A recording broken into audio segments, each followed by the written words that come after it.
ஒரு ப்ராடக்டோட food cost, selling price and net profit எப்படி கால்குலேட் பண்றதுன்னு பார்க்கலாம். ஒரு ஷவர்மாவோட ஃபுட் காஸ்ட் பிரேக்கப்பை கீழே சொல்றேன் பாருங்க. குபூஸ் 1 4 rupees, chicken 60 gram 18 rupees, cabbage 50 gram 4 rupees, marinating cost 3 rupees, mayo 20 gram 3 rupees, gas 3 rupees, butter sheet 1 rupee, total food cost 36 rupees.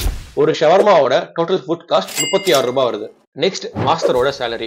Shawarma மாஸ்டரோட salary 1000 rupees அப்படின்னா நம்ம ஒரு நாளைக்கு 60 ஷவர்மா சேல் பண்றாங்க. 1000 divided by 60, so 16.7 rupees ஒரு ஷவர்மாவோட salary contribution. Next rental. கடையோட வாடகை 15,000னா ஒரு நாளைக்கு 500 ரூபாய் வாடகை. 500 ரூபாய் divide by number of shawarma sold 60 அப்படின்னா நமக்கு 8.3 rupees அப்படிங்கிறது ஒரு ஷவர்மாவோட ரெண்டல் கான்ட்ரிபியூஷனா வரும். ஓவராலா ஃபுட் காஸ்ட், சேலரி, ரெண்டல் மூணுமே கனெக்ட் பண்ணியாச்சு. இப்போ ஃபுட்டோட செல்லிங் பிரைஸ். ஷவர்மாவோட செல்லிங் பிரைஸ் நீங்க 100 ரூபாய் ஃபிக்ஸ் பண்ணீங்கன்னா 100 rupees மைனஸ் இந்த food cost, salary and rental expense நீங்க மைனஸ் பண்ணீங்கன்னா பேலன்ஸ் இருக்க 39 ரூபாய் தான் உங்களோட நெட் ப்ராஃபிட். இந்த ஃபார்மெட்ல தான் ஒரு ப்ராடக்டோட food cost, selling price and net ப்ராஃபிட்டை கனெக்ட் பண்ணணும். இது உங்களோட ஷாப்போட salary, rental and other expense connect பண்ணி நீங்க கனெக்ட் பண்ணி பார்த்துக்கலாம். தேங்க்யூ.